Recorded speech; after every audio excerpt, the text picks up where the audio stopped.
Hello, everybody, and welcome to Forever Sports. Are we going to see Jacques Nienaber back with the Springboks for the 2027 World Cup? Well, he has certainly not ruled out the opportunity after an interview that he gave with SuperSport earlier this week, which he said that he misses the Springboks and also spoke about his future, where he did not rule out the possibility of a return to the Springboks, basically saying that his contract runs out at the end of the club season, but which means that basically it ends and he'll be out of a contract and free to go anywhere at the start of the international season, which has caused a lot of interest and a lot of speculation regarding to what are his plans for the end of his Leinster contract, and are we going to see him maybe being parachuted back into the Boks setup a few months before the World Cup.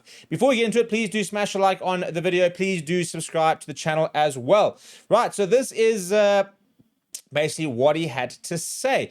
And we did a video earlier on this year after he extended his contract with Leinster, whereupon he extended to the end of 2027 season, which means that his contract basically runs until the end of June.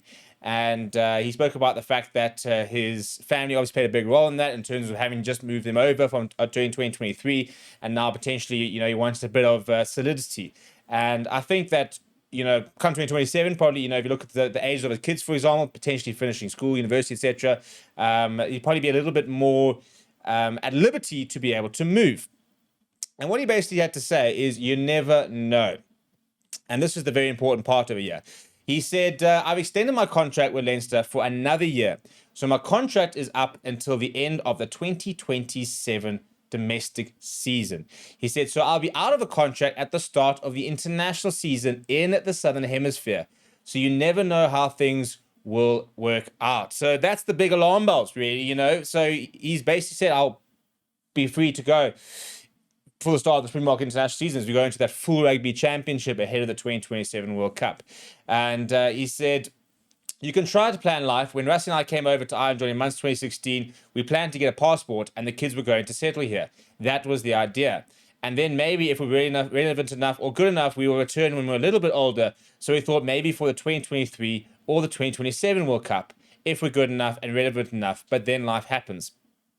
He said Anthony Foley passed away, and you realize you've got all these plans and all these future plans, but you actually have, but all you actually have is the time you have now. So listen, I'm very grateful for where I am now.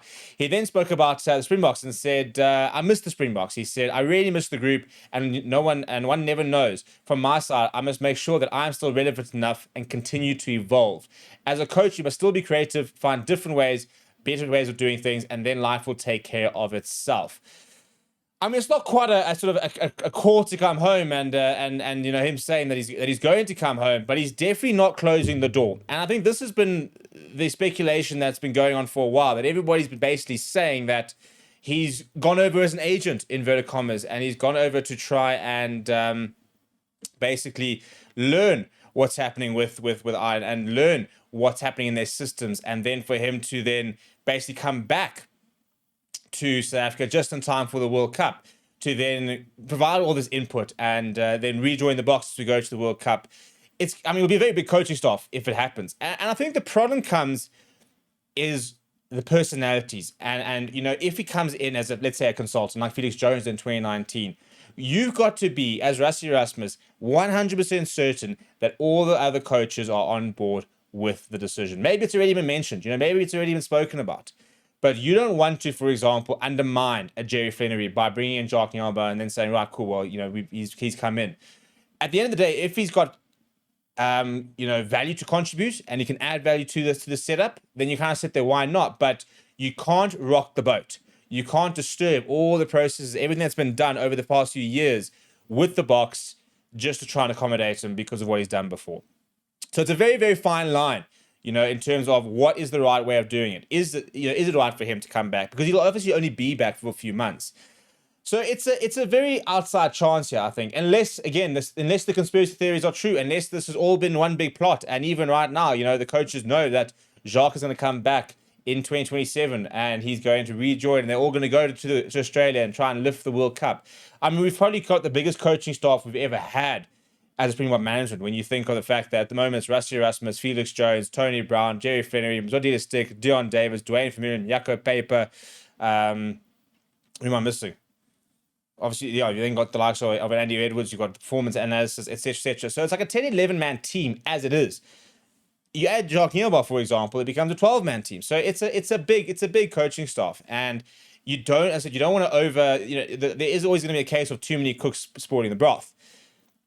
But also, you want to make sure you tap into every possible resource you can. If you've got that opportunity to bring in somebody who's going to bring in value, you can't say no to it. So it's quite a down if you don't situation. For example, I don't see Jacques Nienaber going to another country in 2027 and joining them for the World Cup. If he takes a job up for the World Cup, it will be with the Boks. The question is, and we need to be very honest with ourselves, and Rassie needs to be very honest with himself, is would doing that be the best thing for the Boks? If it is one of the best things you can do for the Boks, then you look at doing it. If you think it's going to upset the system, and if you think that you don't want to change anything just for the World Cup, then you can't do it. And I think you've got to be very, very aware of that and stick to our process. I mean, for example, at the moment, I don't want to sit there and say that no one is missing him because, he's a phenomenal coach and he's so important to this team. But we're getting it right. We're playing in a really good way. We're playing good rugby. We are probably playing, I mean, we're the best team in the world at the moment. So you're sitting there thinking, well, if it's not broken, why fix it? And in that regard, no one's, I think there was a bit of doubt about Jerry early on in the year, but we fixed that up now. So it's an interesting situation because you don't want to change it and you don't want to break what you've got going. But at the same time, if you've got an opportunity to bring in somebody who can bring in value, you'd be hard pressed to say no. So I'd be surprised if it happens personally, unless it's a preconceived thing and the ideas are already there. I think he's obviously growing a lot as a coach. And if he comes in for 2027, I'll be very interested to see, does he stay on? And does he look to become a Springbok coach or join the coach staff once again for another 4 years, 2031, for example? Is that part of the Rassie Erasmus negotiations that we're talking about? He spoke about the fact that apparently Rassie is holding out on what's happening with his assistants. So maybe there's contract talks happening with Jacques Nienaber saying that, well, post-2027, he'll come back into the Boks. Will he want to take up another head coach role? Will he be looking at coming back and coaching a Bulls, Sharks, Stormers, Lions, for example, coming back and adding that sort of IP back into South Africa? Does he stay on an island? Maybe he gets offered a Leinster job, for example. Maybe he gets offered a big job overseas, an opportunity in the Premiership, for example. So there's lots of different factors to go into it. But what do you think? Let me know down in the comments below. Smash a like on the video. Subscribe to the channel as well. Thank you very much for watching. My name is Steve. I'll chat to you soon.